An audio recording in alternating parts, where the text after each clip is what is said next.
What's up, 444? We are back with the DFS MVP podcast for week 11.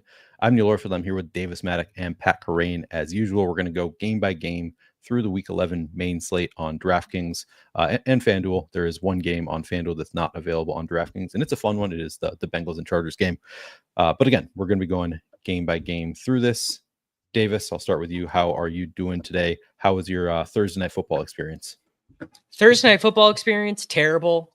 As bad as it gets, couldn't get worse. Same. Saquon Barkley goes from having a total bust of a game, my best ball advance rates.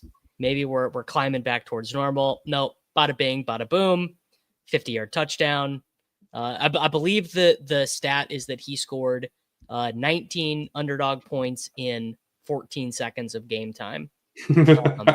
No way. So shout out to Saquon Barkley. Yeah. Thank God I was in bed. Thank God I went to sleep before that. I went to bed being like, you know what, I'm probably going to wake up and, AJ Brown will have scored a touchdown and it's going to be fine. But my main slate in week 10 was good. I was basically a Christian McCaffrey receiving touchdown away from a shipper. So, yeah. Nice. Damn. Well, this week, maybe we'll get the Christian McCaffrey touchdown. Well, now people are woke to McCaffrey, unfortunately. True. Right. Pat, how was your Thursday night football experience? How are you doing today? Same as Davis's, and in addition, we also had a shipcast where we actually had Barkley's yards, but he cleared that and then kept going, kept clearing and it. that you normally need at least three things to happen. Only one thing happened last night, named Saquon Barkley, so it wasn't a great night for us. But yeah, this slate's kind of fun. I think we can look forward to fun things. That's a funny comment from Chad Candles. Minhat in honor of his typical cashes. Yeah, same. It's not been a fun year with all the min cashes, and I, of course, I'm on the same page as both of you. Was pretty excited for Saquon having just kind of a mid game going into that. I think fourth quarter. I think it was all in the fourth quarter. I don't know. Get this, dude. Last week, Neil, I played Saquon in cash instead of Kamara. I got fancy, and he got 8 points. Did he really have that bad of a game? So yeah, we were on our way. And then so he saved the 35 ball for Thursday night, where in no way. You know what? This is true though. Barkley, Zach Ertz. I have 50% of Zach Ertz in the big board. So you know what? I'll take it. I'll take 18 points or something like that. So shout out to him. I have no Ertz and a lot of AJ Brown and Jalen Hurts, so none of that was redeemable for me. It was just the worst possible outcome. Also, I was winning I was losing about $100 at the time of the first Barkley touchdown, part because I was doing well with the flash drafts. Like I was like crushing the I think it was third quarter, maybe fourth quarter flash draft, whatever, and then it just tanked. I went from like total like winning 650 down to like $30. It was just like lost all of my money immediately on that Barkley touchdown, and then he continued just ramming it down my throat. So that was not a fun one for me with the Barkley thing. But enough time on Thursday Night Football, because this one's going to be kind of condensed. We've got about an hour and 15 minutes to get through all the games, so we're going to be pretty efficient on the show today. I have posted my tournament article into the 444 YouTube chat. It's on the 444 main page if you want to follow along as we go game by game. I'm going to go in the order of my article, and I'll start now. So we are starting with first game is Los Angeles Rams at New England Patriots. The Rams have an implied team total of 24. That is ninth best out of 28 teams on the week. The Patriots have an implied team total of 19.5. That is 23rd out of 28 teams on the week.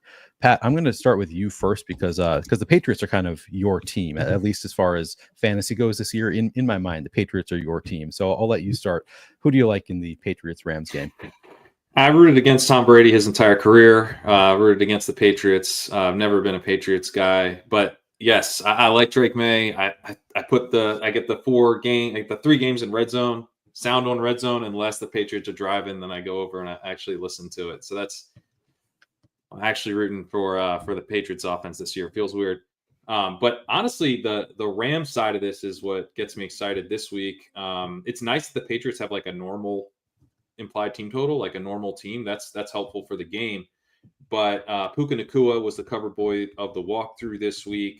I really like this setup for Stafford. I noted in the walkthrough that he has done a really good job Stafford has of avoiding pressure. He only has a 31% pressure rate. PFF charts who has been responsible for the pressure, and he's got a 1% allowed pressure rate himself. So he's doing a really good job of not preventing pressure. But he's doing that in spite of an offensive line that ranks 30th in pass block grade. And I was looking at what happens when Stafford's actually kept clean. That's when we're seeing him attack the deep middle of the field, the splash zone, where we see a ton of yak for wide receivers. A lot of his splash zone targets have been on kept clean dropback. 76% of his targets there this year have been from a clean pocket, 68% last year.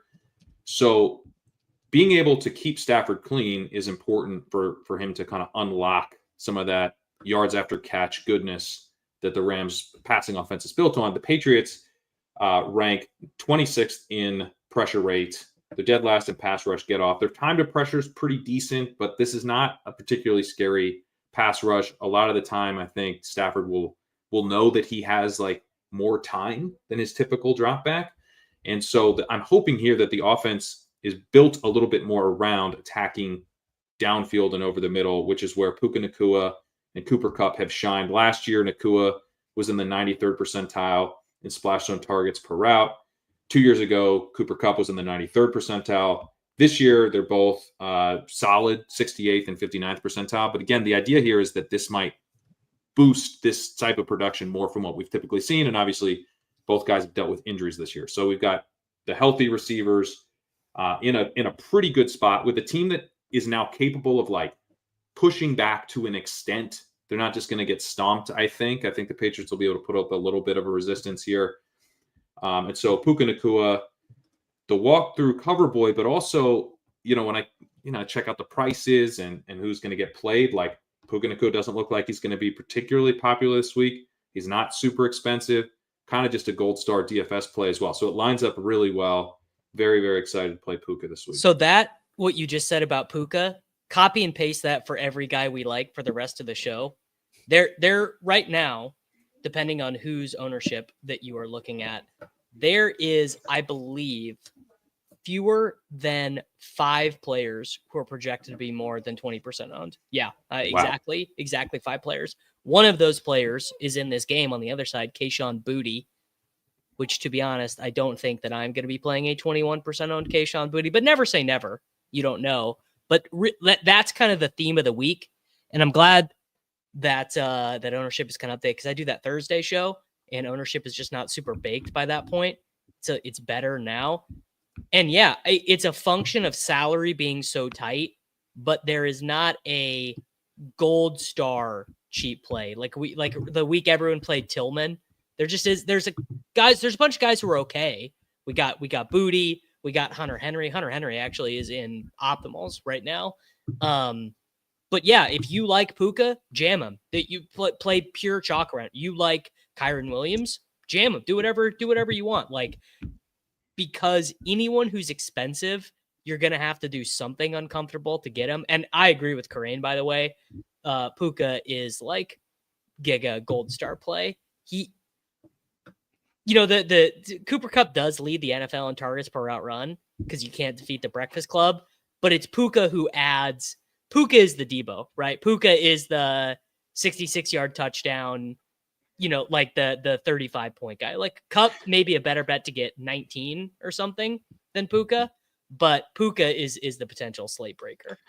Kupp also has had, this year games without Puka. So he's been able to just scoop the entire offense. Puka has not had that, except when he returned 2 weeks ago. He almost did that. He's done that, almost a couple times with Kupp, but the health has not been there really at any point this season, or he's getting kicked out of the game. So the numbers, I think, if you're looking at who the numbers are underestimating, it's much more likely to be Puka than Kupp. Yeah. With you both on Puka, like him quite a bit. Kyren Williams, I think, looks pretty good here. The Patriots have been pretty bad against stopping the run, at least in terms of schedule-adjusted fantasy points per game. Kyren, expensive, but also going to be low-owned as a result of the price. As Davis said, we get that all across the board here. Davis Allen. Any of you interested in a $2,500, $4,200 Davis Allen? Knox is going to keep Davis Allen from being super chalk, but I might just like Davis Allen better straight up. Like, yeah, I think I might too. Yeah. We know who Dawson Knox is. He's a 4 for 40 ass guy. Appropriate. I mean, Allen had 88% route participation last week, so you're getting, it's like a similar play of, you know, he's just out there all the time. And I think as part of a stack, like just making it a double stack, if you're going to do like a Stafford Puka stack, or, you know, you could potentially play both of them without Stafford, but Stafford's cheap enough. He's 5,800. I think he's very playable. Like Puka, Allen, and Stafford. That's not a crazy expensive double stack. I did not write up Stafford in my write up just because he like didn't project that well and didn't project that well point per dollar. But I kept on kind of doubting myself. Like it's one of those, like, he's never really been that great. Like his receivers do a lot better than he does in general because they all like PPR scam their way there. But also like he's cheap enough and we like the receivers enough that he is probably somebody that we should at least consider just throw the quarterback into the stack. And you know, just the fact that he has not had those big spike weeks that much historically obviously doesn't let me throw this to you, Neil. Would you rather do Stafford with Puka and Davis Allen, or would you rather just put Anthony Richardson in that lineup for less DraftKings dollars? That I would rather honestly do Stafford. If I have both of them, I think I would rather. You're a broken man, Neil. I am. You're a broken man. Yeah, I'm no. There was a right answer to that question. There was a right answer to that. I knew what Davis was Stafford getting at. To be clear, I knew exactly what Davis was getting at. But I just think if I have both, you know, two pass catching options from the Rams, I don't know. Right. I also, it's a good question. It's a fair question for sure.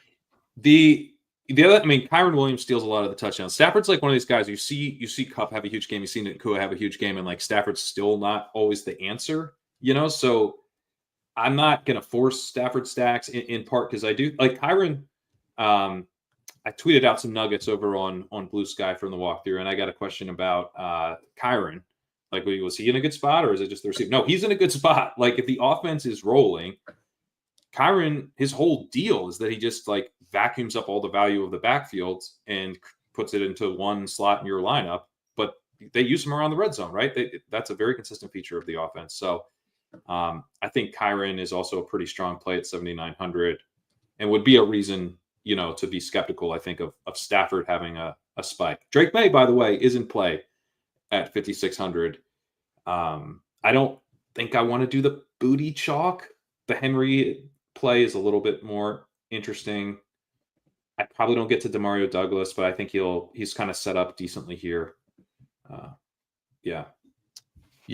I think Booty is probably a cash game lock for me. I wrote him up as a cash game lock. I sort of doubted it just because like the role isn't like that strong, but strong enough. I think 3,500 on DraftKings, 17 targets on 85.5% route participation over the past 3 weeks. And I think last week was best for all of it. So I think he's a very, very strong cash game play at the very least for DraftKings. You can play him in tournaments. He's, you know, probably the best projected point per dollar value play on the slate at least. But yeah, getting a little bit chalky. I do want to just ask one question because I think this is a good one. And I know so we're going to be efficient. We'll have to skip through some games pretty quickly later on. But Brett says, won't Gonzalez be shadowing Puka? Is that a concern for either of you, the Christian Gonzalez? That's not really how the Rams do stuff. They move and chop and change. It's like they might try. The Patriots might want him to, but McVay doesn't really let that. He's not Zach Taylor, you know. They're using motion at an insanely high rate. I was looking at some of the next gen stuff. I'm pretty sure they lead the NFL in motion by a decent amount. So yeah, I'm not super concerned with like one-on-one matchups. Okay. Yeah. So I think I already went over all my plays. I had as targets Kerrane Williams, Puka Nacua, Davis Allen, and then Cooper Kupp as an MME play. On the Patriots, I had Kayshon Boutte as a target. His ownership has come up significantly since I wrote him as a target. I still think, you know, he's a pretty strong play. And then MME plays Drake May. Ramondre Stevenson looks okay, just, you know, strong enough workload. Kind of, we've seen Antonio Gibson kind of fall by the wayside. So I think Stevenson looks okay. And then Hunter Henry, as you said, 51 targets in 10 games, looks pretty strong. Let's move on. Las Vegas Raiders at Miami Dolphins. The Raiders have an implied team total of 18.75. That is 24th out of 28 on the week. The Dolphins have an implied team total of 25.75. That's tied for the fourth best on the week. Davis, I'll throw it to you. Who do you like, if anybody, in the Raiders Dolphins game? Super mega giga gold star play on Devin A. Chain. If I only got to play one guy, I'd play him over McCaffrey. I'd play him over Kamara. I'd play him over Brees. Whoever. He, like, if he's 28% owned, he should be 35% owned. If he's 35, like, I don't care. And then very similar to the Puka point that Pat made. I mean, 4% owned Tyreek Hill, like maybe not even. And then Jacoby Myers, he's the classic, like, shows up really good in median projections, but I just can't get that excited about him. I mean, he's a very good cash game play, and maybe I'll play him a little bit, but like, I don't. He's Jacoby Myers. I also think Minshew gets benched in this game, so like I do too, man. I do too. Yeah. Once the name Desmond Ridder has been thrown out into the ether, you can't unthrow it out. Right. Because you know how bad Desmond Ridder is, and you're still saying it. So that it's not great. It's not great. True. It's not great. So Pat, do you like, I mean, those are the two that I had as targets, Devin Achane, Tyreek Hill. I wrote up Jonnu Smith as an MMU play. 25 targets in 5 games with Tua has looked pretty good with Tua, and in recent weeks in particular, Jonnu has looked pretty good. Jacoby Myers, I 36 targets on 90.9% route participation in games without Devontae Adams. That's 9 targets per game without Devontae Adams. And then Brock Bowers, I think, is just kind of always in play. Pat, did you have any other additions to the list or thoughts on those players?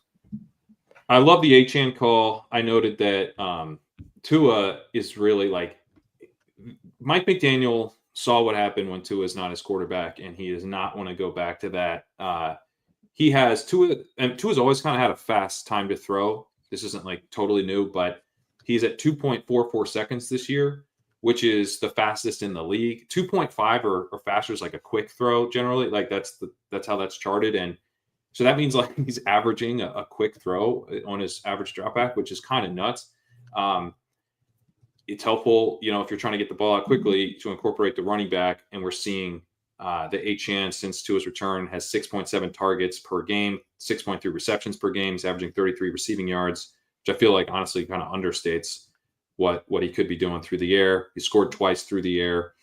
And Tua's got the lowest pressure rate in the league as well this year. So this like quick passing game is working, I think, to achieve what McDaniel's looking to do, which is not have Tua take hits.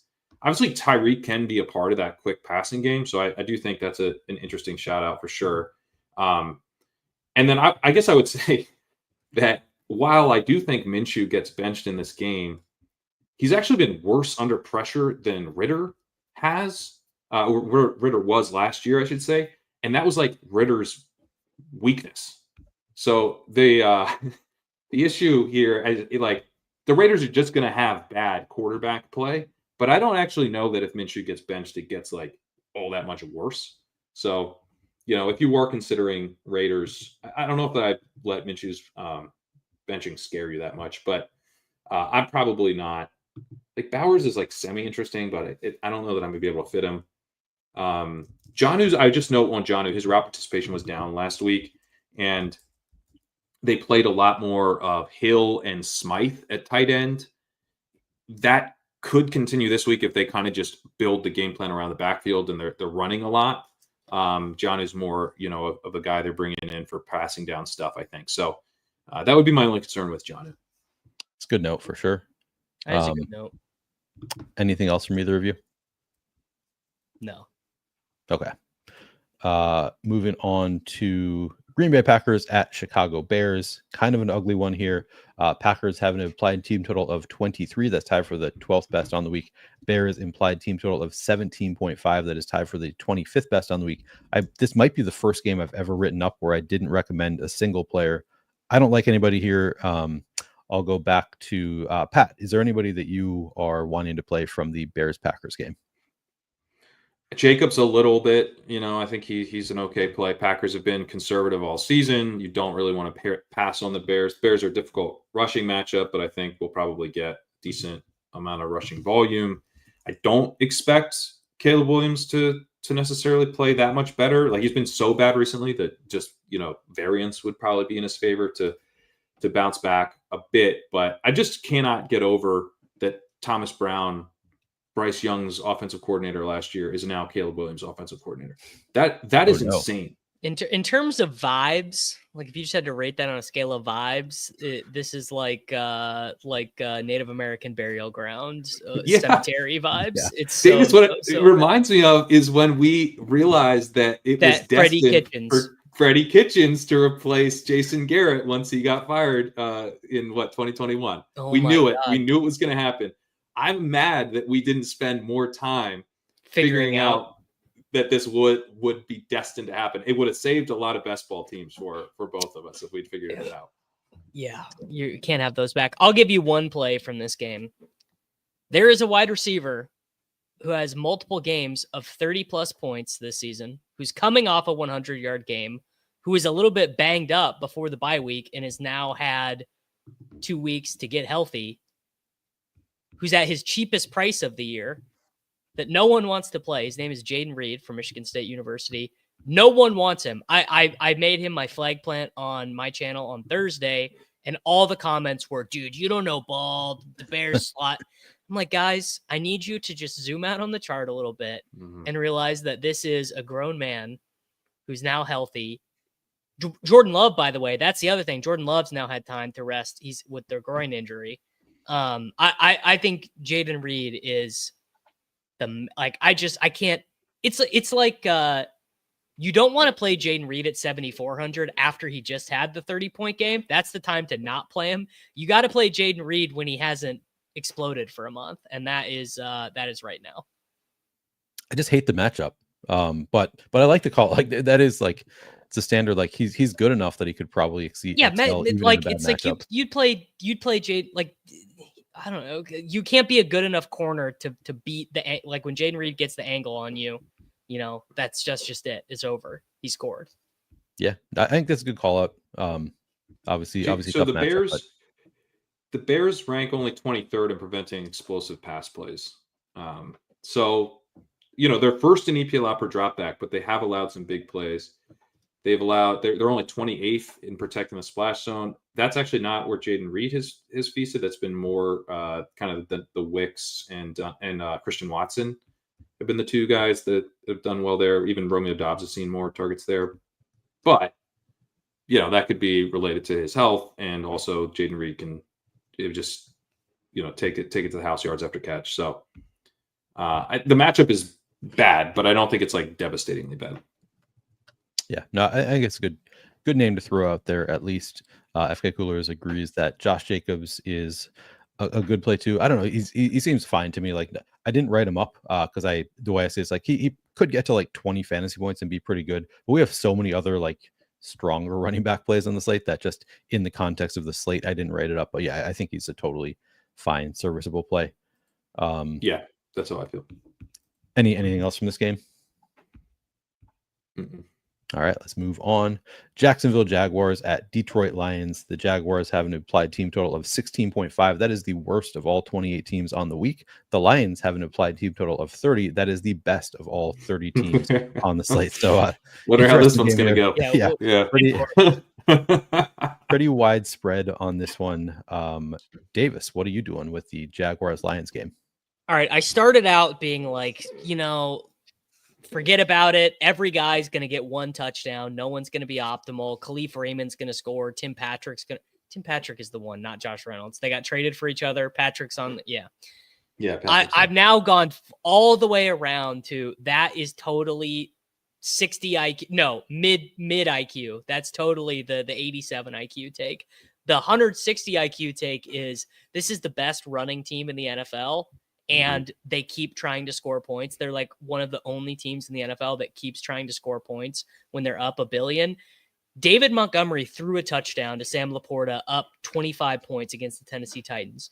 So that leads me to believe one of Jahmyr Gibbs or David Montgomery is going to be in the optimal this week. Now, ask me which one. I don't know. I'd probably slightly bet on Gibbs, but he's the more expensive one. I think Brock Wright is probably a false flag. Sam Laporta was ruled out right as we click live on this show. I don't think there's enough volume for 8K Amon-Ra St. Brown. Like 80 yards and a touchdown doesn't even get you close at that price. And J-Mo is like, I don't know, does 70 yards and a touchdown get J-Mo in the optimal? Probably not, honestly. Like there are too many cheap wide receivers this week and double tight ends and stuff. And you could play Goff naked, but Goff could have 4 passing touchdowns and 97 passing yards. Like, I think the answer is Gibbs. Long way to say, I think the answer is Gibbs. I think the answer might be Montgomery. Gibbs a great play, but Montgomery is 6,500 versus Gibbs at 73. And this does just set up as like they're going to pound the rock against the Jags. What I noted is that the Jaguars, they have the worst pass defense in the league. So obviously, teams are going to pass on them, except that's not what's happened recently. We've seen teams actually go run heavy against them the last 3 weeks. The Packers, they had Malik Willis in the back half of this game. I forget how much time in the third quarter, but that, Malik Willis, I think, played like a quarter and a half. But they had a 48% pass rate against the Jags with a minus 14% PROE. Then you get the Eagles. The Eagles are going to eagle. They got 47% pass rate, very low, minus 13% pass rate over expected. And then last week we saw Darnold, who was throwing a ton of picks, only a 54% pass rate with a minus 4% PROE. All of those teams won against the Jaguars. The Lions don't need to pass here. Like you can run on the Jaguars. It's not a problem. And the fact that they should be pretty damn efficient when they do pass is only going to help move the chains, keep drives alive, get these guys into the end zone. The Eagles and the Lions are really playing like a true dictate the run brand of football this year. It's pretty different than everybody else. The Lions are coming off a 52% pass rate against the Texans with a 66% expected pass rate. By the way, 19 rushes for Gibbs in that game. I mean, Gibbs, they're both great plays. They're both great plays. The answer really is like whichever one just runs hotter on efficiency. Like if one of them gets you need a 27-yard touchdown from one of them, and they're both equally capable. I'm done discriminating against David Montgomery. David Montgomery is a great player, and Gibbs he could score 3 touchdowns in this game. Like it's that kind of game. Like it's. Would you, if you were making, I don't know, I do about 8 to 10 teams or whatever weekend, would you just say, I'm just playing one of these guys on every one? I'm just going Gibbs or Demon on every. Kind of feels like yes. I think you could do that. I don't know that I will, but you definitely could do that because there's a couple of the game environments I'm excited about. But man, it's like, why wouldn't you do it? Like, why is that bad? I have no. It's the first 30-point team total of the year. Like they should. Time we've seen a 30-point. Is it really? Team total. That's kind of insane, huh? Yeah, and they're going to smash here. Like they're going to do. Yeah. I like this question from Don. Would you play Gibbs and Montgomery in the same lineup, or would you set a rule against it? If I was doing like MME, like Millie Maker type stuff, sure. But like, I just don't. I don't know. That's a good. Let's ask Leone. That feels like a Leone-esque move. Yeah, that feels like a Leone move. I don't know that I would do it, but I could see it being okay. But for the salary, it's a lot. Like you need a lot from both guys. I probably like if I'm hand building 5 lineups, I probably don't do it. But definitely not something that I would like set a rule against in a 150 set, like David said. Like you could totally see it. Like they both have 2 touchdowns. They do what the Dolphins did last year. How many points do we need from that block? Do you think, like combined? 50, 55? I think maybe? We could get 50. Yeah, that's what I was thinking. Like 50, like a 30 and a 20 feels like totally reasonable. Yeah. So it's viable, I think. Yeah, so I wrote up both Gibbs and Montgomery as targets. So kind of the whole conversation we just had is like, who knows, like who ends up getting there? But I think both are very live to have big games here. And then I wrote up both Amon-Ra and Jameson Williams as MME plays just because the matchup is so good. Who knows? Maybe the Jaguars do keep it close. When I wrote up Jameson Williams is projected for like no ownership. I saw somebody else wrote him up in like the expert survey as a play that they were like, I think it's going to come up. I think it was just wasn't projecting that well. So I thought it was super Galaxy brain.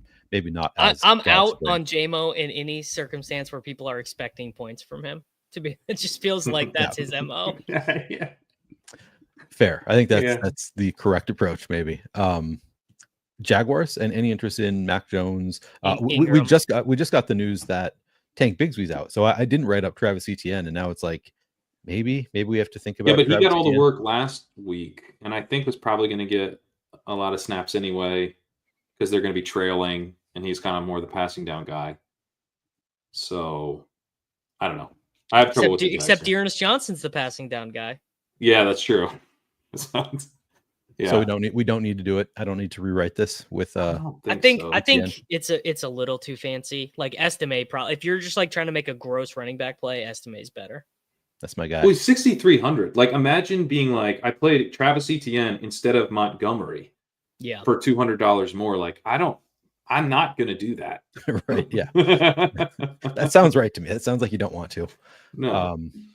Ingram, we're all on the same page. Ingram is playable. Is Mac Jones? Like I wrote him up, but I was like, this is really gross. I don't know that he's just so cheap. He's 4,900. I thought we don't have anybody else sub 5,000, and theoretically like should throw it 50 times to try to keep up with the Lions. So I was like sort of borderline playable, but I don't know if I'll actually play it. I don't see myself doing it, but I guess if I found a Mac Jones lineup that was like accomplishing a lot of what I'm trying to accomplish, the way I'd go, okay, the Lions are a pass funnel. They're not a pass funnel because it's so easy to pass on, but like teams know the Lions are going to come put up points, and the Jaguars like have to know. They have to know that the Lions are going to run all over them and move the ball efficiently through the air. You have to pass against them. They weren't nearly as run heavy last week as I thought they might be. Jones was playing terribly against a really good Vikings defense. And they still they were tilted to the run, but they weren't like aggressively trying to hide him. So I do think they will probably pass the ball and pretend like they're trying to win in this game. So we'll get pass attempts, I think. Yep. Anything else from this game? Lions defense. That's a good call out. Yeah. Cleveland Browns at New Orleans Saints. Browns have an implied team total of 21.5. That's 19th out of 28 teams on the week. The Saints have an implied team total of 23. That is tied for 12th out of 28 teams on the week. I believe it is Pat now. Pat, who, if anybody, do you like from the Browns Saints game? I think the Kamara chalk makes a lot of sense. He's just, in a spot where there's a lot of different ways he can get there. Teams generally run on the Browns, avoid the pass rush. The Saints have been super run heavy with Carr this year. They've been like way more run heavy with Carr than they were with Rattler and stuff. That's just, I think a big part of the offense they've designed around him. Obviously, Kamara gets a lot of the stuff in the receiving game as well. Leads all running backs with a 24% target share and a 30% targets per out run. Running back 3 with 1.91 yards per out run. So, nothing really to push back on Kamara in terms of just like him being a really strong play. I guess my thing with Kamara the last few weeks has been like, I do think you can fade the ceiling a little bit, just because the team's not that great and he's not an efficient runner. And so, he's not as likely to bury you in the way that Barkley did last night, where it's just like 19 seconds and all of a sudden he's it's over. You needed him. At the same time, he is going to be a difficult fade if that's the route you're going to go, because I think that the Browns will be fairly effective in moving the ball here. And so, I don't think this game's going to like totally flop. Like that's probably your best bet if you're fading Kamara, if the game just flops. But I actually think Jameis will be pretty solid here, and that'll increase the chances that Kamara just catches a million passes. Davis, how about you? What do you like in the Browns Saints game? I mean, Jameis, dude. Jameis. Yes. Tillman, Elijah Moore, Njoku. These lineups make themselves. I ran Sims earlier, and then ran him through the Sim ROI stuff on Sabre and on Solver, and all the highest Sim ROI teams are Jameis singles or doubles, all of them. And it's because you'd think, oh, well, they're all just going to be too chalky. But like, that's just not really the way it works this week, because you just have to make such salary concessions. It's like, I think I said this on the show last week of like, if you have to make uncomfortable decisions, so do your opponents. Yep. And your opponents are all felt like, well, do I play Davis Allen and Brock Wright on this team to make the salary works? And it's like, okay, I'll change my answer on this team, but then on the next team, I'm going to do something else. So you'll get pairings that'll be really high. Like Tillman will be paired with Jameis at a really high rate, but Tillman and Jameis and Elijah Moore won't be paired at that high of a rate with Devin A-Chain, for example. Right. Yeah. So like my team that I do in the SPY is very likely to be Jameis Tillman more. Yeah. Go ahead, Pat. Well, I like Jameis a lot here too. I think, you know, one of the issues with him, because he's Jameis Winston, he's going to throw picks. He's third highest turnover worthy play rate in the league. But like, so what? You know, it's Jameis. He's going to throw deep. He's got a really high splash zone attempt rate. You know, attempting these really high value targets will take the interceptions. But the 32% pressure to sack rate that he has, which leads the NFL, that's like more concerning to me because it's like he's killing drives in two different ways. The Saints don't have a good pass rush. They're 28th in pressure rate. They're 29th in time to pressure. They're 28th in pass rush win rate. They rate better in some of the coverage stuff, but obviously they lost Lattimore. I'm not afraid of them as a coverage unit. And so I think Winston having time to throw, dealing with less sacks is a big part of why I think we get fun Jameis again this week. I'm very hopeful that we get fun Jameis again this week. This is probably the team that I wrote up the most players from is the Browns. As targets, I wrote up Jameis Winston, Elijah Moore, and David Njoku. 87 pass attempts in his two starts so far this year. And we had the one game, 3 touchdowns and over 300 yards. The next game, 3 interceptions. So it's big time roller coaster with Jameis, but that's kind of fun for DFS and as we've been talking about. So I really love Jameis. No Marshawn Lattimore on the other side, so that helps.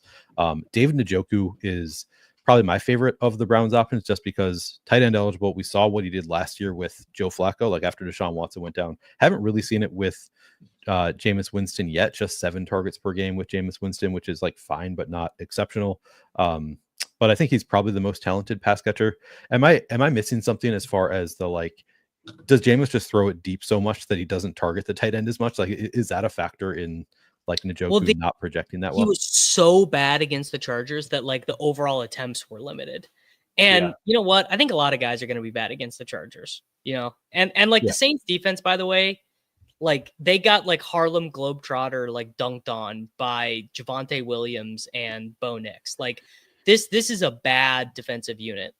Jameis will throw a terrible interception, of course, like at least one, but you guys know as well as I do, that's kind of good for fantasy. Like it's kind of like if he throws a pick 6 when they're up 14-3, like you're like, all right, you're right. like, yeah, ship it. Great. Perfect. That's what we needed. Like Joe Flacco threw a pick 6 against the Bills, and I had a bunch of Flacco Downs Mitchell stuff. And I was like, that was great. Perfect. That's what we want. Now, the third interception, you're like, okay, Joe, so the third interception you don't want. But like 1 or 2 is like kind of okay. Yeah. Also, like, Jameis has an 8% deep pass rate, which is not high. He's attacking the deep middle of the field at a high rate, but he's not like, he's got a pretty deep average depth of completion at 8.4. That's actually quite deep. He's got a fairly deep 8 out of 9.6. So he's attacking downfield a lot, but it's not like just deep bombs. So I don't think Njoku's hurt by his style of pass. He's probably my favorite of the weapons as well. I would also just note that, as Davis mentioned, I mean, he's so bad against the Chargers. He had a 12th percentile EPA per play. But in that game, the Browns had a 74% pass rate. That was actually 3% above expected. They didn't go into a shell. They didn't hide him. You know, they might bench him at some point. I was going to say your negative out is Dorian Thompson-Robinson, but he's Dorian Thompson-Robinson. So like, what's the point in that? Right. Exactly. So I think as long as he's out there, they're going to run, and they've been pass heavy all season. I mean, they had Watson. They had the worst quarterback in the league, and they were still passing the ball a ton. They've 79% pass rate to open the season. They were 77% against the Giants in week 3, 75% against the Raiders, 74% against the Bengals. That was the game that Thompson-Robinson played. Ken Dorsey likes to pass the ball. So I think we do have passing volume on our side here, especially, you know, if these teams push each other a little bit. All right. We need to be quick. I'm recognizing that, but I'll just say targets I wrote up again: Jameis Winston, Elijah Moore, David Njoku. MME plays Cedric Tillman. I also wrote up the Jerry Jeudy, just getting enough volume with Jameis that I think he's playable. But I want to hear your thoughts real quick on Nick Chubb. Like, is he at all interesting to either of you? MME only. Yeah, that's what I had. I think he's in play. He had 14 touches, 14 carries last 14 carries per game. In his 3 games, he has 42 carries, so 14 per game so far. They just do not throw him the ball. True. Right. Yep. That's the downside. Yeah, he's expensive enough. I doubt I'd play him, but I think I could see it. And then are we going back to Alvin Kamara, target forward the Saints? Are we going back to Taysom at all? Yes, I wanted to make sure to mention Taysom. Now that Taysom is finally not going to be 25% owned, he's like, the role is actually great. He's like their second running back, second tight end, and wildcat quarterback. You know, it's like that's a really good. I mean, he had a 90-yard touchdown called back by I wanted to say ticky-tack holding, but it was a real hold last week that I didn't know had happened. Look, you could tell me that if Chubb breaks off a 67-yard touchdown run, sure, but like that is what has to happen. He could punch in. He could punch in touchdowns around the goal line as well. Yeah, I think this could be like a sneaky fun game. Like this is one of my favorite game environments. I agree. I agree. And Chubb could just end up being the piece that you need from the Browns. So I think he is like Davis said, just an MME play for me. Probably not making it into like my first 10 lineups, but I think he's kind of an intriguing MME play at least. Yeah, I agree. Any other notes from this game? We got kind of another ugly one coming up. It is my Minnesota Vikings at the Tennessee Titans. So Saints defense would be. Oh yeah, if we were getting that pick 6. We might want to. Yeah, true. Good point. Good call. And would you allow for that? Jameis and I think I would. Defense? I might consciously target it. I might consciously play the Saints. My lineups come preloaded. Yeah. Using an opto. Keep that in mind. Like you might want to allow some defense against your quarterback just for that particular game, at least. More defenses you might want here. Minnesota Vikings at Tennessee Titans. The Vikings have an applied team total of 22.5. That's tied for 16th best on the week. The Titans have an applied team total of 17th. That is 27th out of 28 teams on the week. And now I have forgotten who I went to first last time. I think you went to me. I think you go to Davis. Right. Davis, who do you like from the Vikings Titans game? No one, not even Aaron Jones. Aaron Jones is he's running back Chris Olave. Very good bet to get 15. He's like never getting you 25. Yeah. Jefferson, sure, whatever. I mean, he's very hard to fit. It's a sad day when Davis Mattek can't even muster any enthusiasm for Justin Jefferson, who's a pretty strong play. I mean, give me Mullins, man.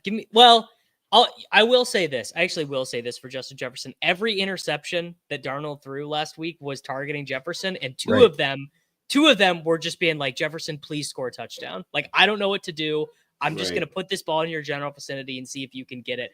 And the third interception, the really bad one, Jefferson actually almost got it. He almost if Darnold had like 3 inches to the left, Jefferson could have plucked it out of the air, but it just, Vikings defense is a very good play. There you go. Titans defense is pretty good too. I think both are strong. Like Titans are the cash game defense. $2,300 against Darnold. Yeah. Yeah, that's pretty sweet. How is that possible? How did that happen? Right? Yeah. I mean, because Darnold they are 6-point dogs last week, whatever. Like overall. Yeah, but they're good defense. They are, legitimately good defense against a kind of unraveling quarterback. Seems like a good spot. Seems like a good play. I wrote up Jefferson and Aaron Jones as MME plays just because I think they're kind of always viable. And TJ Hawkinson, just up to 9 targets last week on 66.7% route participation. It's like good enough usage that I kind of felt like he's cheap. So kind of maybe somebody to consider. I like that shout out because one of the things I noticed, with the Titans, they're third best in preventing explosive plays. Vikings are third best at creating explosives. Titans, the best team in protecting the splash zone, the deep middle of the field. The Titans do not have an elite pass defense. They're only 16th in EPL per dropback. But I think maybe the type of defense they could be saying to Darnold, you got to take this underneath Hawkinson stuff. We're not letting you have Jefferson explosives and Jordan Addison downfield shots. So we saw last week he kind of had to do that. Not only did Hockenson get targeted a bunch, but Josh Oliver was racking up some underneath stuff as well. He had 6 targets going for 52. So, like, if Hockenson had run more routes, maybe some of that's him. Points to a little bit of additional upside, I think. I want to answer the super chat. Stephen Drake's asked, I'm thinking Chargers aren't a good defense to play. I think he's saying that they're not a good defense to play this week. You want the Broncos. You want the Broncos on this list. Okay. Titans, Ravens, Broncos, Browns are the other defenses he's thrown out there. So Broncos are the defensive choice for Davis. Okay. So Hockenson kind of in play. I wrote up Calvin Ridley on the Titans side. I think he looks better on FanDuel. 6,400 on FanDuel is better than 6,200 on DraftKings. Not a super strong play, but just the usage has been really good without DeAndre Hopkins. 32 targets in 3 games without DeAndre Hopkins, 89.2% route participation. So I don't know. I think he's a fine play. He's been really good this year. Another player who I did not draft in best ball who's just crushing it. Any interest in Ridley for you guys? Probably not. He's like going to be like a little bit owned relative to his profile this week too. Yeah, not a priority. I think if he doesn't really get much ownership, I think he's totally fine. Okay. Yep. Up next, Baltimore Ravens at Pittsburgh Steelers. The Ravens have an implied team total of 25.75. That's tied for the 4th best of the week. Steelers implied team total 22.75. That's 15th out of 28 teams on the week. Pat, what are you doing with the Ravens and Steelers? All right. You guys know that I am not a Russell Wilson guy, but it's a pretty good play this week. Right. The Ravens have been, I kind of thought they were going to get better over time, and they just haven't. They've just been a really bad defense against opposing passing. They're too good at run defense. Right. That's right. They're second in EPA per rush allowed. They're first in rushing success rate allowed. They lead PFF's run defense grades, I should say. But then you've got they're allowing explosive passing plays at the highest rate in the league. They're 30th in EPA allowed per drop back. They're really terrible pass defense, and you have the Ravens offense attached to this defense. So they're pushing the opponents. Even if they're not throwing a ton on the opponents, they have a very effective running game, too effective for my best ball bags with Derrick Henry. And so you're getting points put up against you. You have to throw. This is really a test of kind of who Arthur Smith is, because they have this season a 62% pass rate. It's the highest pass rate they've had all year. Their second highest is only 56%. Their highest pass rate with Russ is only 53%. They were at 47% last week. Like, Arthur Smith is being very kind of classic Arthur Smith. The Ravens, though, their opponents are averaging a 70% pass rate against them.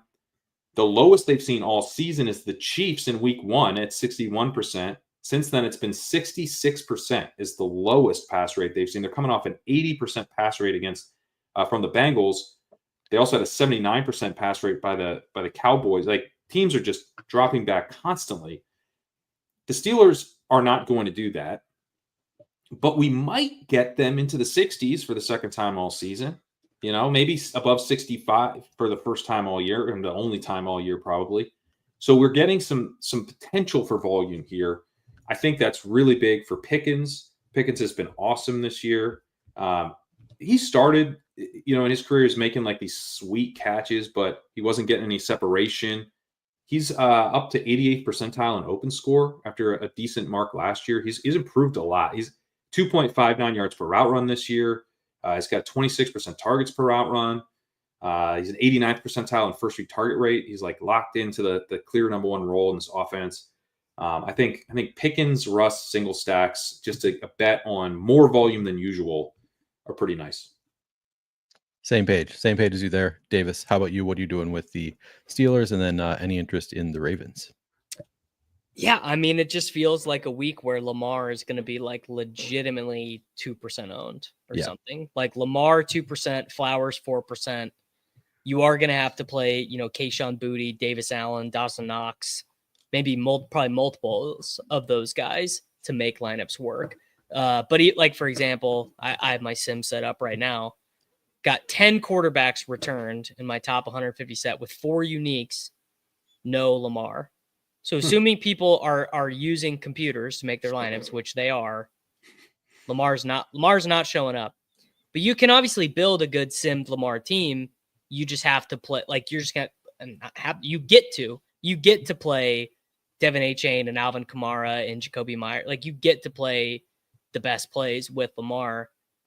Like, skin in the game answer. Like, I'm definitely doing one of those teams. Like, definitely one of my teams in the $50, $33 or something is going to be Lamar and Flowers, or even Lamar and Andrews, right? I mean, likely is going to play, but Andrews is the touchdown guy in this. I mean, just the thing is, the death of Mark Andrews. We were all thrown off the scent in that game where he ran like 4 routes, but they only dropped back like 17 times or something in that game. Like that. True.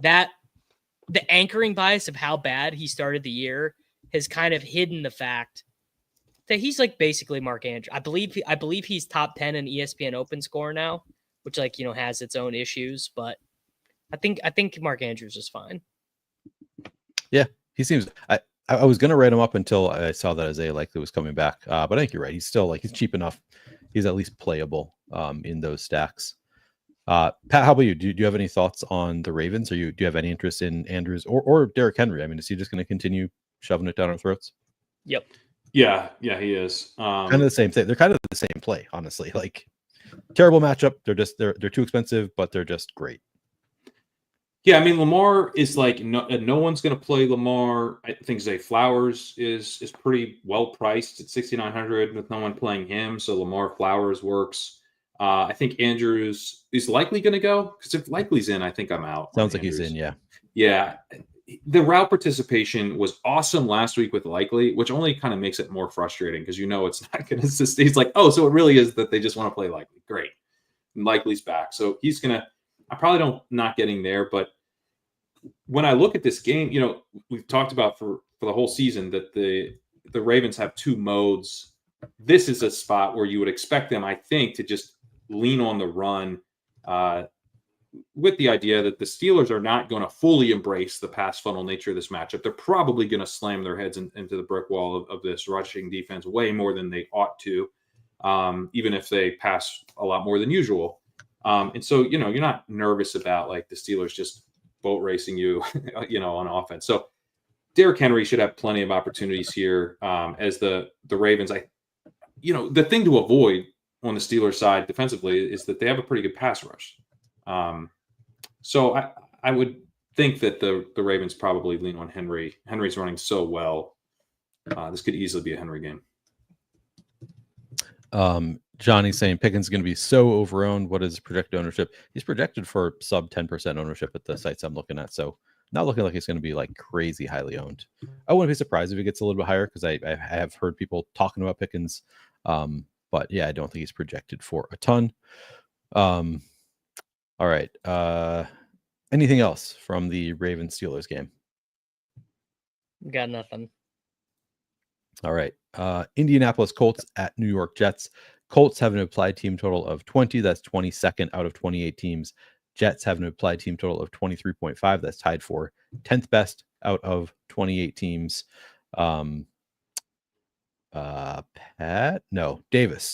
Davis, what are you doing with the Jets Colts game?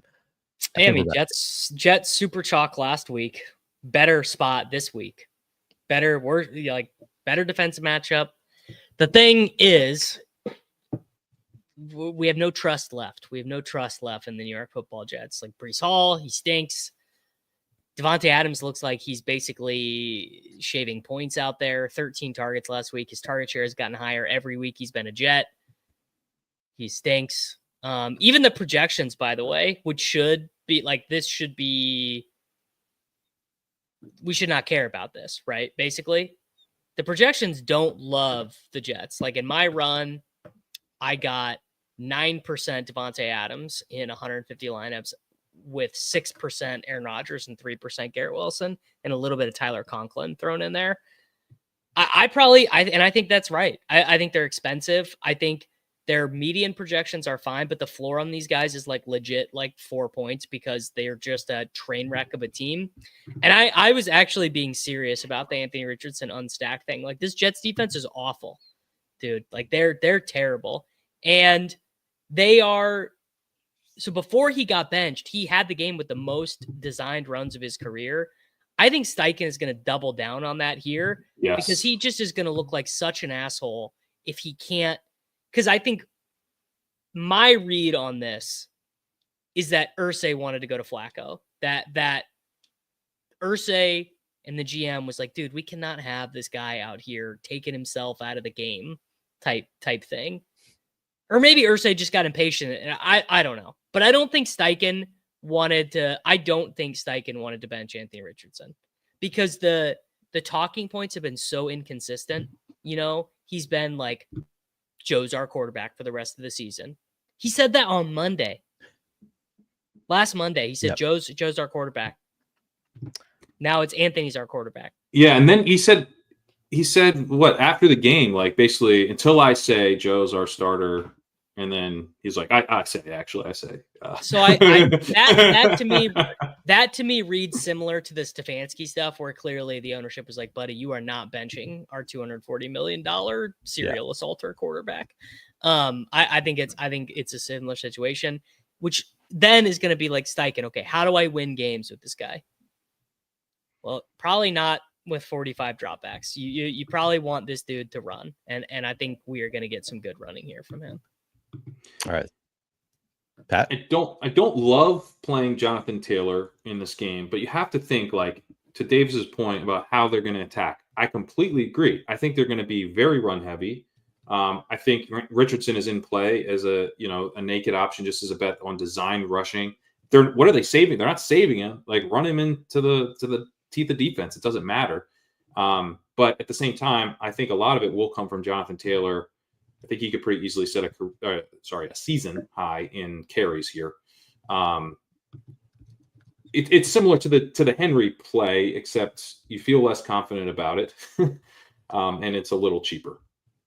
So I don't know that I'll play Taylor, but I do think he's very much in play, and not someone that other people are looking to play, really. And I honestly think I might like him better than Brees in this game, because, like, when I think about the way this game plays out, I feel a lot more confident that Taylor's going to get fed than Brees gets fed. I could see Brees having like 11 carries and like 4 targets, but 2 of them are really dumb pass, late screen passes from Rodgers when, and you're just like, I don't really have much enthusiasm for Brees here, as he's not going to be super low owned. Interesting. Yeah, I mean, the matchup with the Colts is just so good that I wrote up Brees and Devontae Adams and Garrett Wilson all as targets from this game. Would not be. I mean, we've seen Brees fail in great matchups in the past for that exact reason. Just like doesn't get the volume that you're really expecting. So yeah, I have no issue with the fade. Aaron Rodgers, I think, is playable at 5,500 on DraftKings. Is the issue really just that they run the clock down every time, like the game clock? They just don't run that many plays, so you just don't really see great volume for anybody on the Jets, and it's so spread out to the different stars. And they don't score any points. They don't score any points. If you don't score any I guess that's the real reason, is that they just haven't been as slow as it's been a couple weeks since I looked at their pace. It's because they've been down in these games, Kerrane. Their pace would be slow if they were winning. I think you're right. Yeah. I do think that the Colts, they have a lot of incentive to be very run heavy and try to be slow and just like get this. Now, Steichen generally hasn't been that slow, but like, I don't know. He's in a bad spot. Like, this is not, he does not want, I actually kind of read it differently, Davis. Like, I don't think he wants Richardson playing for him.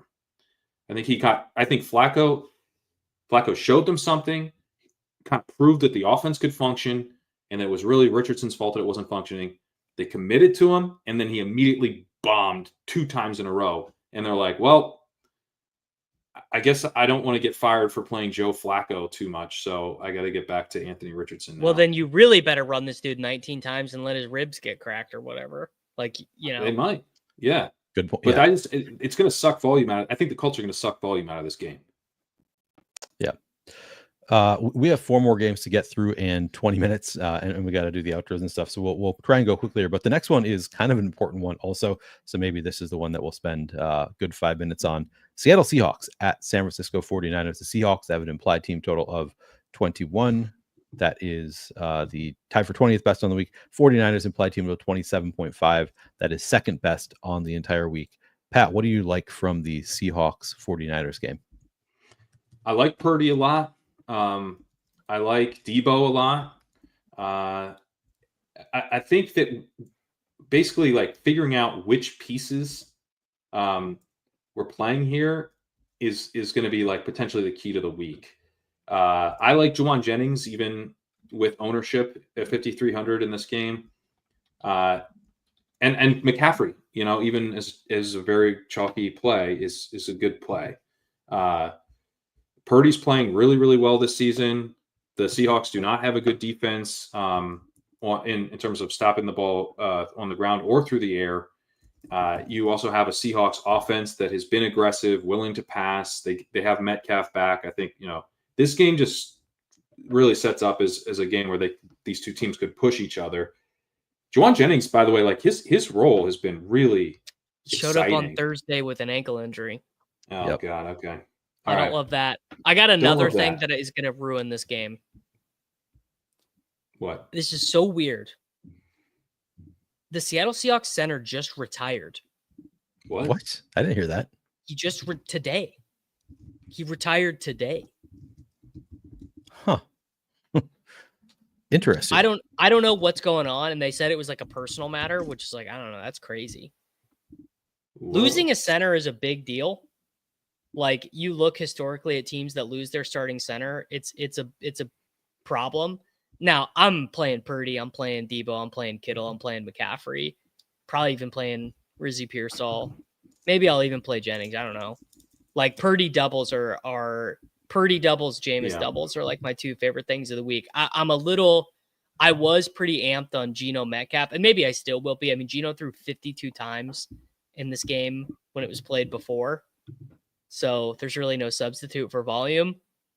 Jennings is off the injury report, by the way. Okay. So all right. There we go. So yeah.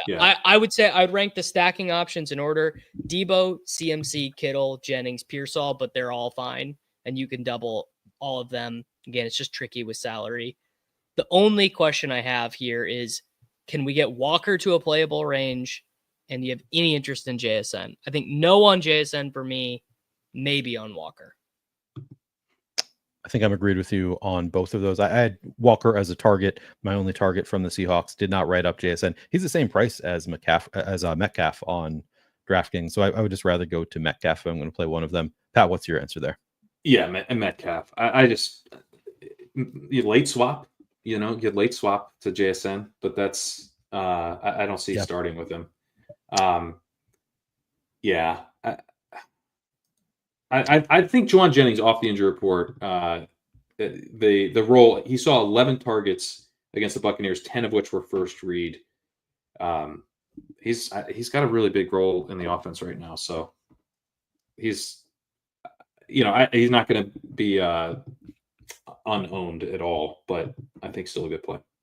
Yeah, I think he looks like a strong play. Any interest in AJ Barner? Targeted 7 times on 86% route participation with Noah Fant out last week. He's only 3,100. It looks like Fant is going to miss again. So any interest there in Barner for either of you? I'd rather play Davis Allen. Yeah, Davis Allen. Fair. Anything else from this game? No, we really should just emphasize how good Purdy has been, though. That's really, Purdy's been really good. Yeah. Oh, Brock Purdy. No, Brock Purdy is like average. I think before last week, he had more rushing yards than Josh Allen. Allen had a good rushing week last week, but 24 scramble yards a game. It's real. Yeah. It's real. He's got a 3.04 time to throw, and he's attacking deep, 8.4 average depth of completion. That's like Jameis range. He's doing Jameis. He's taking a while to throw, and he's attacking downfield. He attacks the deep middle. He's doing Jameis stuff, except he doesn't turn the ball over as much. It's pretty cool. He had a poor performance in week 1. Over the past 8 games, at least 15 fantasy points in each of them, at least 20 in 5 of 9 games this season. So just been crushing it in recent weeks. Yeah, looks great. Can't undersell how good Purdy has been. Definitely like one of the top projected quarterbacks on the entire slate. So yeah, that's a good call out. Moving on, Atlanta Falcons at Denver Broncos. Falcons have an implied team total of 21. That's tied for 20th out of 28 teams on the week. Broncos implied team total 23.5. That's tied for the 10th best of all teams on the week. Pat, what are you doing with the Falcons Broncos? Bijan's a decent play. I think the Falcons will attack here on the ground at a pretty high rate. They've been very run heavy this season, like weirdly run heavy. Kind of like to the point where I'm like, you don't need to be this run heavy. Like Cousins is playing pretty well, but since they played Carolina, pass rates of 48%, 58%, 53, 48, 57. And these were every single time with higher expected pass rates, sometimes significantly higher. Last week, they had a 68% expected pass rate, past 57% of the time. The Broncos have an elite pass defense. I think we do see them attack on the ground here. Fits with their tendency, fits with the matchup. And then Nix, I think, is set up decently well here, but he's not like someone I'm really excited to stack. And so I don't see myself really playing him for that reason. I mean, damn, you're not woke to Vela, you could Cortland maybe Sutton, talk dude. him into. You're not woke. You're not woke to Sutton. I don't know. I believe 5,900. I believe the Falcons have allowed the most fantasy points per game to like wide receiver ones, like top wide receiver ones of the opposing team.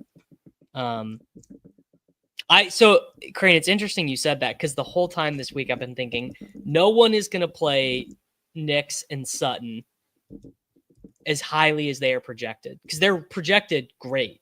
Like they're like if you run top 50 top 100 optimals or whatever, you're gonna get 10-15% of Nix.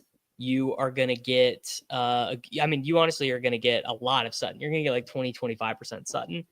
Okay. So I don't know what it is, man. Sutton is just like so uninspiring. The role has been pretty damn good. He's been better recently. I should probably be more open to it. But you're right. I think people are gonna has been way better, dude. So like that's the thing I think that's missing. And I kind of thought this way too. There's been like some film watchers who've been talking about this, but like his time to throw has gone down. And you might be like, oh, that's bad. No, for Nix, that's good because he was so slow. He was not processing. And now it's gone down. He's like processing the game better. And I have the same bias against Cortland Sutton too. He's just like, oh, great, boring Cortland Sutton. Round 10, sure, whatever. He's boomers. He's a boomer idea of a wide receiver one, but totally. I think it's a legit good play.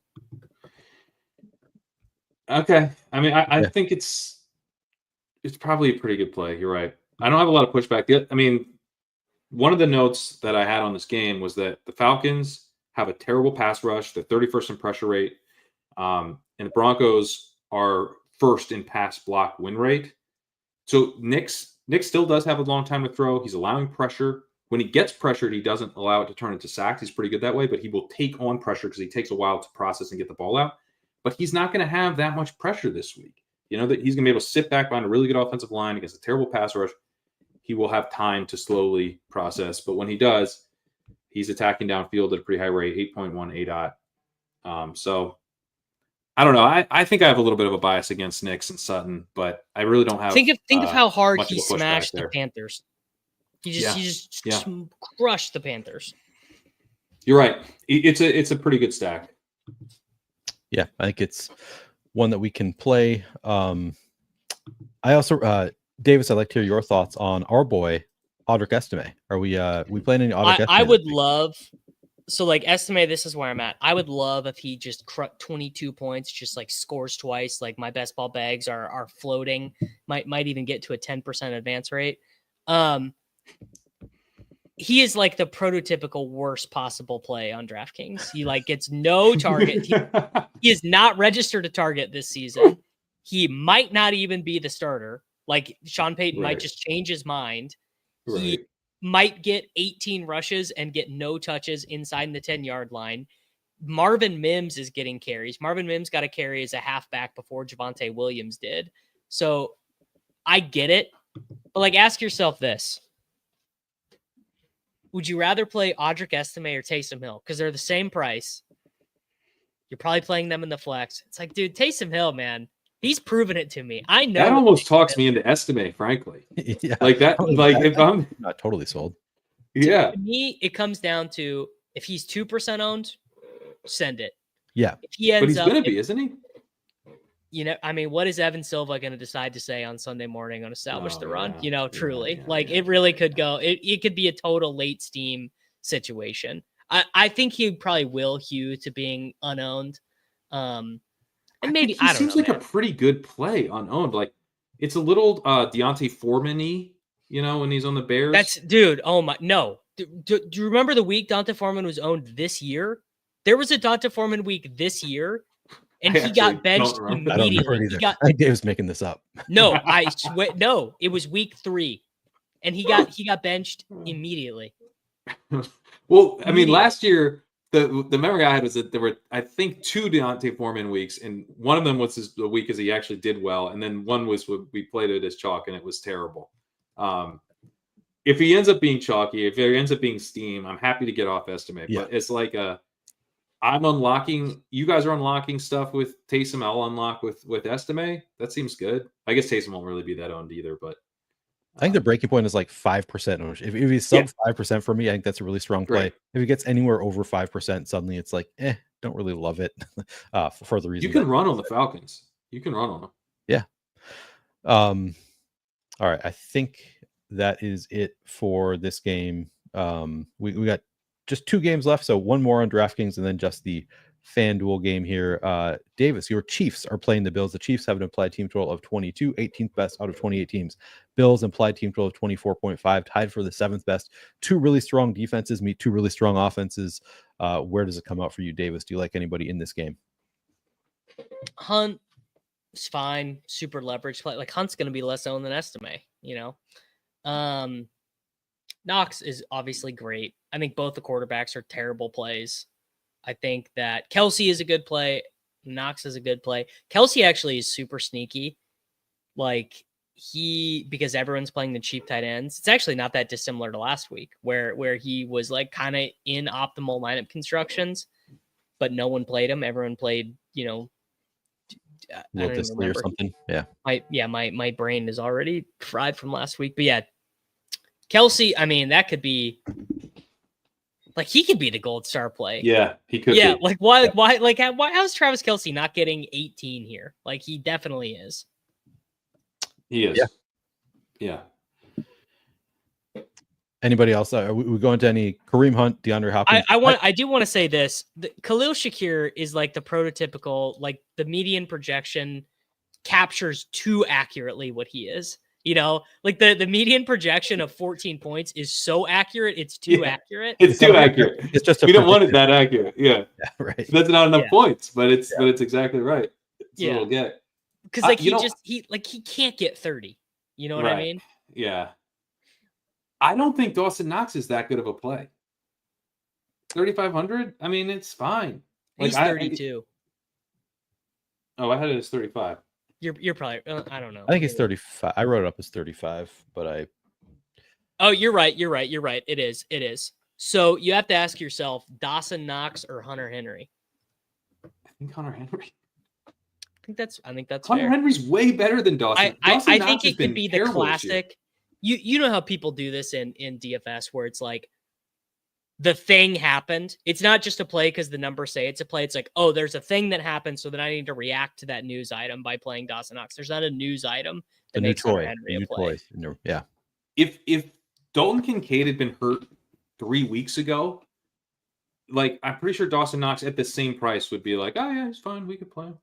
But it's like we're expecting incredibly him to, accurate. Yeah. You know, like he's Dawson Knox, guys. Knox. Anytime Dawson Knox is out there, we're like, God, I hope he catches a touchdown because otherwise we're screwed. Like so this was my instinct also, Pat. I also saw it and was like, but Dawson Knox has been the starter before and he was this price and we didn't want to play him. So like, why are we so excited? But then I see like the projections are so high on Dawson Knox that I kind of felt obligated. Not when I'm through with them. All right. You adjust the projections so I can get away from playing any Dawson Knox and not considering him. I don't think he's terrible, but like if he's going to be chalky at all, I just don't. it's easy enough, like to just get away from. There's some tight end chalk that, I think is, but like, again, Davis Allen, like, isn't Davis Allen 2,500? He is. Yeah. I'm saving $1,000. Like, why aren't we rushing to play Davis Allen for $1,000 of savings? Like, that's a lot. I really don't get it. I please play Dawson Knox. He's a great play, and it's even much better play than Davis Allen. Don't play him. All right, we got to be out of here in 4 minutes, so we'll rush through the final FanDuel game and our favorite plays.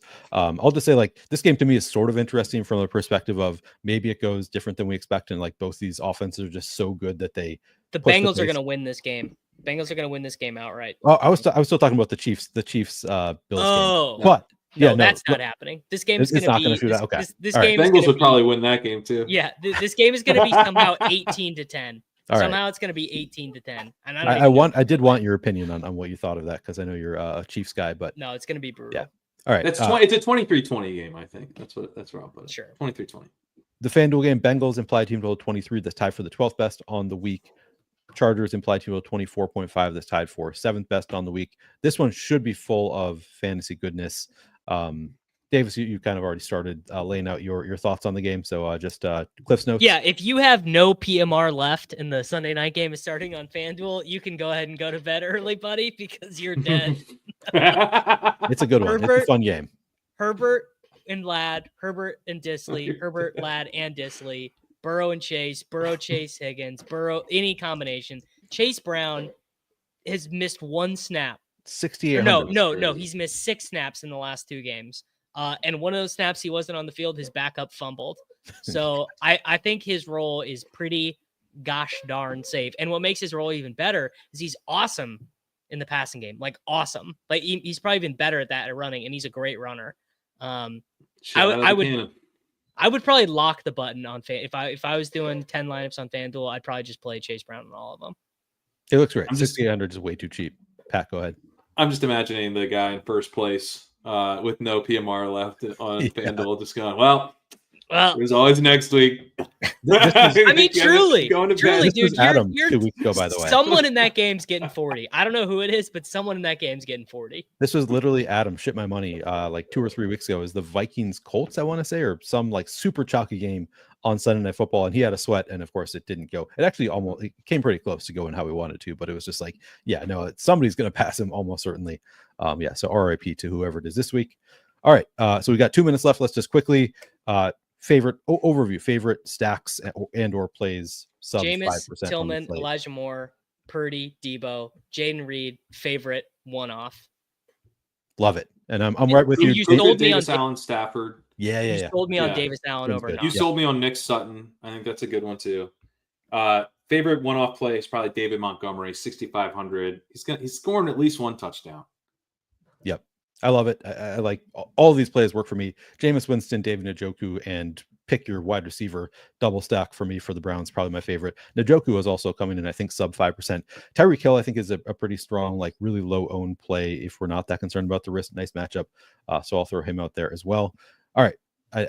That'll do it, I think, for the overview, because we got to get out of here. Yeah, we did it just barely. Neil, where can people find you guys? Where can people find you guys? Davis. At Davis Mattek on YouTube. And on Twitter, Pat Kerrane. Legendary Upside on YouTube, legendaryupside.com. Check out the walkthrough. I wrote up the Rams and the Patriots is the game above the paywall. You want to check out why I'm so excited about Puka. Also think Cup's in a good spot, Carmen's in a good spot. And yeah, Blue Sky, I'm over there. I've been posting nuggets from the walkthrough at Pat Kerrane on Blue Sky as well as X. I think we're all the same names on both Blue Sky and X. I'm at PlayerQ DFS. So you can find me there, and also the Flannelverse YouTube channel where I do showdown breakdowns. All right, that's going to do it for this show. Thank you guys very much. Thank you all for watching with us. We'll be back for Week 12 next Friday afternoon. Catch you then.